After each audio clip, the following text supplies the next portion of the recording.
ഈ കാലത്ത് ദൈവവിളി ഉണ്ടാകുമോ? അച്ഛന്മാരാകാനും സമർപ്പിത ജീവിതം തിരഞ്ഞെടുക്കാനുമൊക്കെ ആരെങ്കിലും മുന്നോട്ട് വരുമോ? പലരും ഉന്നയിക്കാറുള്ള ഒരു ചോദ്യമാണ്. ചിലർ ഏറെ വിഷമത്തോടെ, ഏറെ ആശങ്കയോടെ ഈ സംശയം പ്രകടിപ്പിക്കുമ്പോൾ മറ്റു ചിലർ പരിഹാസ ചുവയോടെയും ഈ ചോദ്യം ചോദിക്കുന്നത് കേട്ടിട്ടുണ്ട്. ഈ ചോദ്യങ്ങൾക്കൊക്കെയുള്ള ഉത്തരം വെല്ലുവിളികൾ എല്ലാ കാലത്തും ഉണ്ടായിട്ടുണ്ട് എന്നുള്ളതാണ്.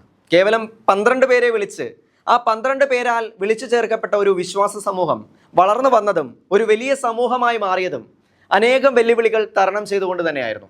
ഓരോ കാലഘട്ടത്തിലും തടസ്സങ്ങളും പ്രതിസന്ധികളും നേരിടേണ്ടി വന്നപ്പോൾ മുന്നിൽ നിന്ന് സഭയെ നയിക്കാൻ ദൈവം ഓരോരുത്തരെയും തിരഞ്ഞെടുത്തു.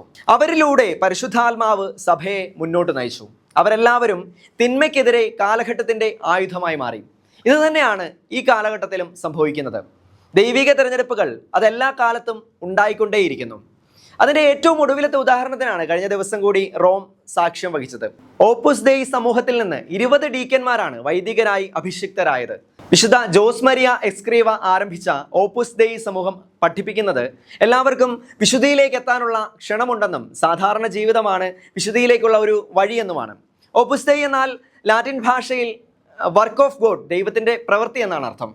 മെയ് 24 ശനിയാഴ്ച റോമിലെ സെയിൻറ്റ് യൂജിൻ ബസിലിക്കയിൽ നടന്ന തിരുപ്പട്ട സ്വീകരണത്തിന് വത്തിക്കാന്റെ ദൈവാരാധനയ്ക്കും കൂദാശകൾക്കും വേണ്ടിയുള്ള ഡിക്കാസ്ട്രിയുടെ പ്രിഫെക്ട് കർദിനാൾ ആർത്തർ റോച്ചെ നേതൃത്വം നൽകി. അതുപോലെ കുറച്ച് ദിവസങ്ങൾക്ക് മുമ്പേ ലീജണറൈസ് ഓഫ് ക്രൈസ്റ്റ് അംഗങ്ങളായ 23 ഡീക്കന്മാർ, കൃത്യം പറഞ്ഞാൽ മെയ് ആദ്യവാരത്തിൽ റോമിൽ പൗരോഹിത്യ പട്ടം സ്വീകരിച്ചിരുന്നു. ഇത് കൂടാതെയാണ് ഓപ്പസ് ദെയ് സമൂഹത്തിന് വേണ്ടി 20 ഡീക്കന്മാർ കൂടി ശനിയാഴ്ച അഭിഷിക്തരായത്. അപ്പോൾ ദൈവവിളി സ്വീകരിക്കാനും വിളി സ്വീകരിച്ച് മുന്നോട്ട് വരുവാനും ആളുകൾ കുറയുന്നില്ല. അതുപോലെ ഈ 20 പേരിൽ മെക്സിക്കോ, അമേരിക്ക, അർജന്റീന, സ്പെയിൻ തുടങ്ങി വിവിധ രാജ്യങ്ങളിൽ നിന്നുള്ളവരുണ്ട്. അതുപോലെ കർദിനാൾ ആർത്തർ റോച്ചെ നവവൈദികരോട് ഒരു കാര്യം ആവശ്യപ്പെട്ടു.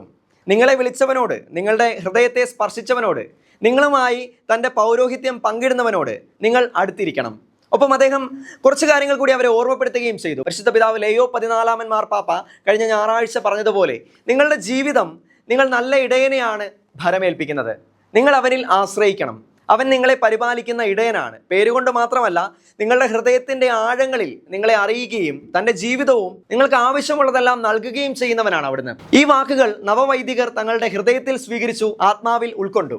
ഓപ്പസ് ദെയ് വിശ്വാസ സമൂഹത്തെക്കുറിച്ച് കൂടുതലായി പറയുകയാണെങ്കിൽ 1928 ഓപ്പസ് ദെയ് വിശ്വാസ സമൂഹം രൂപം കൊള്ളുന്നത്. മുമ്പ് പറഞ്ഞതുപോലെ ജോസ് മരിയ എസ്ക്രീവ എന്ന സ്പാനിഷ് വൈദികനാണ് ഇത് ആരംഭിക്കുന്നത്.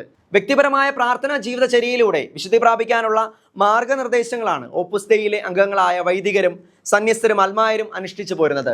അനുദിന ജീവിതത്തിൽ ദൈവത്തെ കണ്ടുമുട്ടുക എന്ന ലക്ഷ്യത്തോടെ പ്രവർത്തിക്കുന്ന ഓപ്പസ് ദെയിൽ 80 രാജ്യങ്ങളിൽ നിന്നായി 1 ലക്ഷത്തിനടുത്ത് അംഗങ്ങളുണ്ട്. ലോകമെമ്പാടുമായി സേവനം ചെയ്യുന്ന 2100-ലധികം ഓപ്പസ് ദെയ് വൈദികരുടെ കൂട്ടത്തിലേക്കാണ് പുതിയ വൈദികരും ചേരുക.